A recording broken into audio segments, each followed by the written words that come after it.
Hi guys, good morning. Welcome back to my channel. Welcome to our new vlog.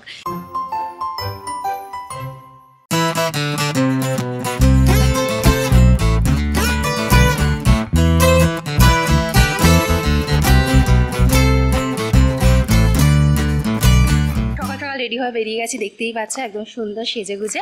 তো আমি যাচ্ছি basically ব্যান্ডেলে মায়ের সাথে, আর তার সাথে হচ্ছে মায়ের কিছু ফ্রেন্ড যারা হচ্ছে মাকে ফেসবুকে ফলো করো, তারা জানো মায়েদের একটা গ্রুপ রয়েছে। তো ওরা বেসিক্যালি ব্যান্ডেল যাচ্ছিলো, তো আমাকেও বললো যে যাবি কি না। তো আজকে যেহেতু ফ্রাইডে, তো মোটামুটি আমি ভাবলাম যে ঠিক আছে হয়ে যাবে। অনির্বাণ একটুখানি যাওয়ার সময় টোকোকে খাইয়ে দাইয়ে চলে যাবে। তো আমি উঠেছি অনেক সকালে, বাট আমি সকাল থেকে ব্লগ শুরু করিনি, বিকজ হচ্ছে কি যে অনেক কিছু কাজ করছিলাম। তো আমি হচ্ছে কি যে ব্রেকফাস্ট করেছি মিউজলি দিয়ে, আর অনির্বাণ সকালে অফিস থেকে এসে আমাকে ডেকে দিয়েছিল। আর টোগোর জন্য ভাত বানিয়েছিলাম, টোগোর জন্য মাছ সিদ্ধ বানিয়েছিলাম। টোগোকে ভাত মাছ খাইয়ে একদম পেট ভরে টোগো আর টোগোর পাপা ঘুমাচ্ছে, আর আমি ফাইনালি বেরিয়ে পড়েছি। তো আই উইশ কি আমি হচ্ছে কি একটা রিক্সা পেয়ে যাই, কারণ দমদম থেকে তোমার ট্রেনটা আছে, সেটা হচ্ছে তোমার 10:26। তো আমাকে দমদম পৌঁছাতে হবে, এখন অলরেডি 9:30 বেজে গেছে। তো আই হোপ সব কিছু পারফেক্টলি হয়ে যাবে, আর আজকের দিনটা আমি খুব এনজয় করো, আমার সাথে তোমরাও এনজয় করো। তো চলো, let's get started.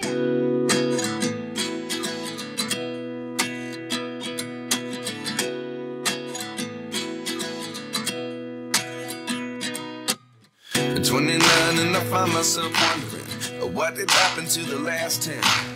I ran away with my life, fast forward, never turn back again. It's kind of funny that the more we pass time, the more we need to set them rewind. And 19 was the year I had to leave you, but now I'm seeing all the signs. তো আমরা 10:26 Bardhaman local ধরে নিয়েছিলাম দমদম থেকে, যেটা আমাদের মোটামুটি 1.5 ঘন্টায় pandal junction পৌঁছে দিয়েছিল। স্টেশন থেকে বেরিয়েই দেখবে অনেকগুলো অটো দাঁড়িয়ে থাকে, পার পার্সন 20 টাকা করে নেয়। মোটামুটি আধা ঘন্টার রাস্তা ব্যান্ডেল যায়।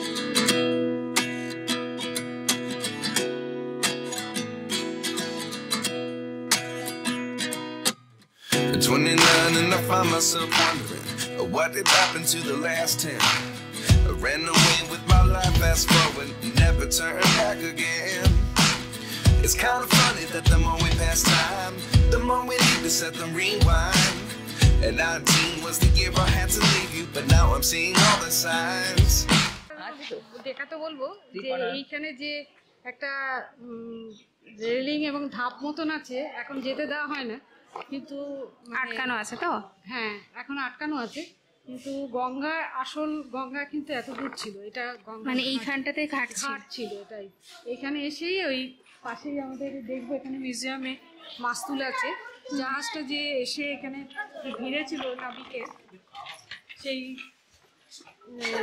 মাস্তুলটা এখানে রাখা আছে।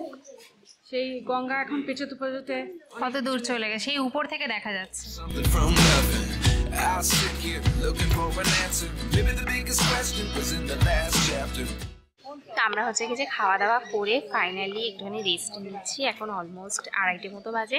রেস্ট নিচ্ছি বলতে গেলে এখানে অনেক সুন্দর সুন্দর স্ট্যাচুস রয়েছে, সুন্দর সুন্দর জায়গা রয়েছে, তো সেগুলোতে ফটো তুলছিলাম। মারাত্মক রোদ, আর ইভেন আজকে হচ্ছে তোমার ফ্রাইডে, তাতেই এত ভিড়। সব কলেজের অনেক বাচ্চা এসেছিলো, আর মা আর 2 আন্টি ওরা গেছে একটু ওয়াশরুম ঘুরতে, আর আমি হচ্ছে কি যে বসে একটুখানি তোমাদের সাথে কথা বলছি।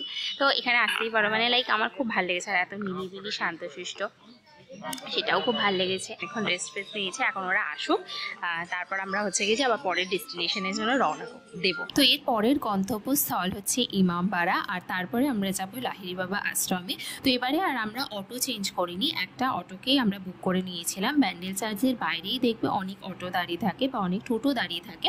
তো টোটাল ইমামবাড়া নিয়ে যাবে, তারপর সেখান থেকে তোমার লাহিড়ী বাবার আশ্রমে নিয়ে যাবে। এই পুরো জিনিসটার জন্য আমাদেরকে এক একজনকে 70 রুপিস করে চার্জ করেছিল।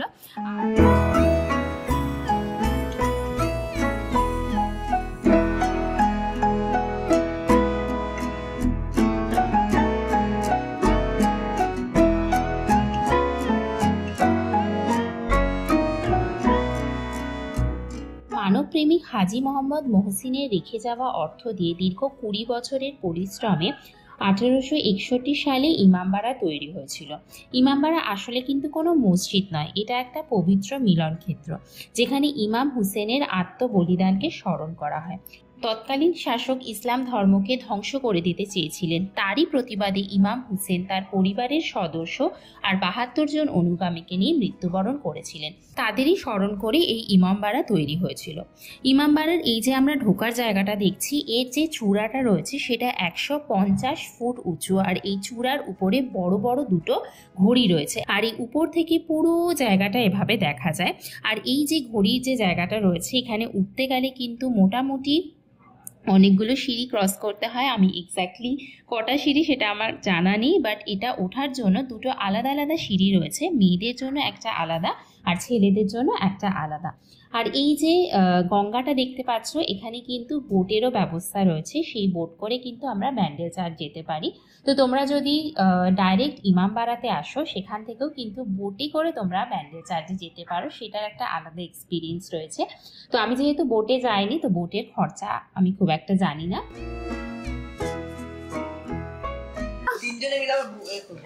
ভূত সাজবে? ভূতরা কি করে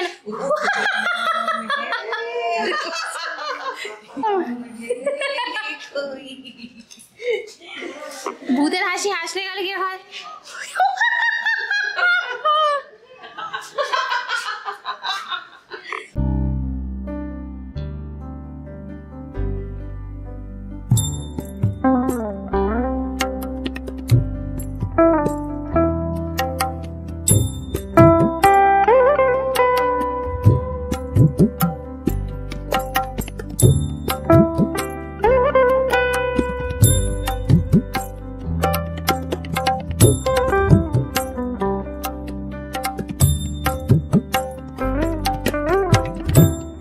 এরপরে আমরা চলে গেলাম লাহিড়ী বাবার আশ্রমে। Oh my god, so beautiful, so beautiful. মানে পুরো জায়গাটা এত সুন্দর গ্রিনারি, আর মেইন যে মন্দিরটা রয়েছে সেটাও কিন্তু অসম্ভব সুন্দর। তো আমি বলবো যে একবার কিন্তু তোমাদের ভিজিট করার দরকার। মানে কেউ যদি ভাবছো যে কোথাও একটা যাব, বাচ্চাদের নিয়ে যেতে পারো।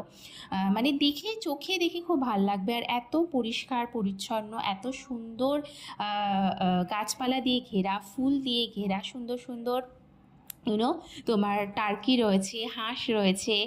তো এই জিনিসগুলো দেখলে কিন্তু খুবই ভালো লাগে। মানে আমার এই পুরো ট্রিপটাতে এই লাহিড়ী বাবার আশ্রমটা আমার খুবই ভালো লেগেছে।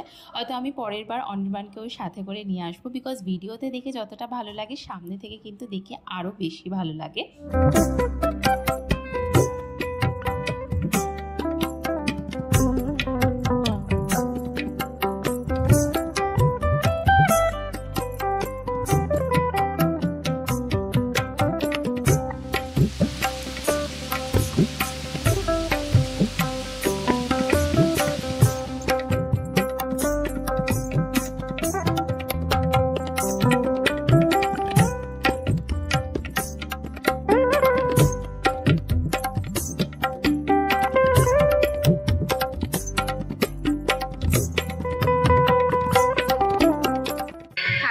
পুরো ট্রিপটা এত ভালো ছিল, বিশাল ভালো লাগছিল।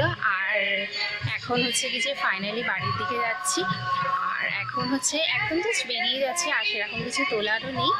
আর আমার ক্যামেরাতে চার্জও সেইভাবে নেই, বাট আমার খুব ভালো লেগেছে। মানে আজকের দিন আসা আমি মিস করতাম। আর আমি মানে বলবো যে ব্যান্ডেল চার্চ তো অনেকেই যায়, বাট এই আশ্রমটাতে এসো, আশ্রমটা ভীষণ সুন্দর। মানে চারিদিকটাই সুন্দর, পুরো জিনিসটাই সুন্দর। এসে একটা স্যাটিসফ্যাকশন হবে। আর কি ঠাকুর নেই, সব ঠাকুরই বসানো রয়েছে, বাট ইয়েস ভেতরটাতে হচ্ছে কি যে ক্যামেরা মানে শ্যুট করতে দেয় না, তো ভেতরটা আমি শ্যুট করিও নি, জাস্ট বাইরে থেকে মন্দিরটা তোমাদেরকে দেখিয়েছি। আর দেখো এখানে কথা বলছি, এখানে এই যে রাধাকৃষ্ণের একটা সুন্দর মানে গাছের মধ্যে রাধাকৃষ্ণ ঝুলছে। মানে পুরো জায়গাটা এত সুন্দর, কি বলবো। তো must watch, I must come, actually must watch না, মাস্ট কাম। তো এই আর কি। তো আজকে ব্লগটা আমি এখানে এন্ড করছি। আই হোপ তোমাদের ভালো লেগেছে। ভালো লাগলে অবশ্যই একটা লাইক করে দিও, চ্যানেলে ফার্স্ট টাইম এলে প্লিজ সাবস্ক্রাইব করে দিও। আজকের জন্য টাটা।